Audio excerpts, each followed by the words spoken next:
Yesterday marked 80 years since neighbors in one southwest Iowa community received devastating news. Their family members would not return home from World War II. 3 News Now anchor Zach Williamson visited Red Oak to better understand that tragic day. This is Mission Service, sponsored by Barry Law.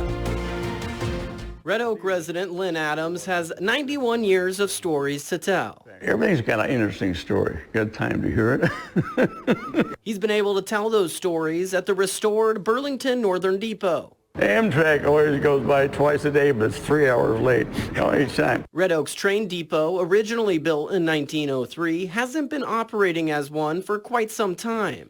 In fact, if it wasn't for Lynn, his late wife, and a group of volunteers who fought to keep the historic depot, it wouldn't be there or be in the condition it's in. The state recognized this as an outstanding restoration.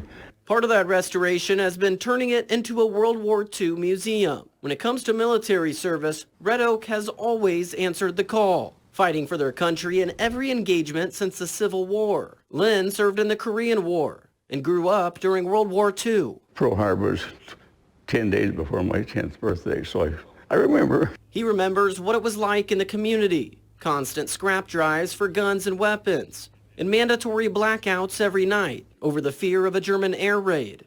His father was one of the air raid wardens. I remember go around and one house was all lit up, and we pound on the door, and nothing happens. And then some old man about my age running naked to the house, He couldn't get to the light switch.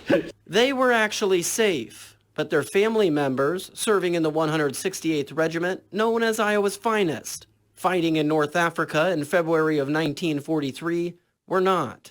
Partway up on the way to Tunisia, our boys they were divided. Some were under French command, some under British command, some under ours. So things were confused. They hadn't had a lot of training.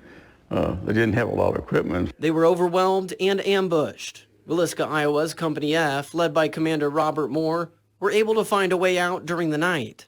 When it gets dark, you lay down your rifles. We're going to get in a long column, and we're going to march right down to the Germans, and they'll think we're prisoners of war. And we'll go right through them. They're rushing this way. And he did. He took 480 men and saved their lives. Red Oak's Company M wasn't as fortunate. Our guys most of them spent the rest of the time in prisoner of war camps.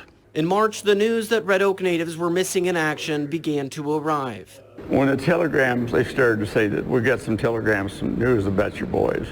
So people started gathering there waiting for the telegrams to come in. I knew the boy who delivered the telegrams. They said, here, take this. And it says they'd see him coming, they'd pull the shades. They wouldn't go to the door because they knew it was going to be bad news. The most tragic day coming on March 6th. More than 100 telegrams arrived. One woman's nightmare became reality. Two sons and a son-in-law, and all telegrams came on the same day. According to the town, Red Oak lost more of its sons per capita than any other community in the United States during the war. It caught the entire country's attention. The government wanted to honor the town's sacrifice. A few years into the war, they said, we should do something nice to this little town.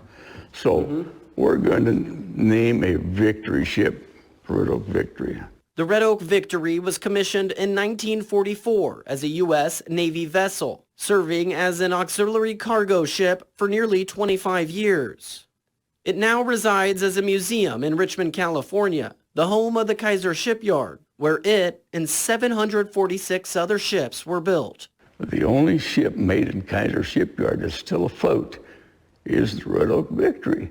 The sacrifices made by those from this little town will never be forgotten, remembered every day at Red Oak's historic Fountain Square Park and by its residents. Talk about how much pride Red Oak has in the military. Oh, yeah. That's just our history, yeah.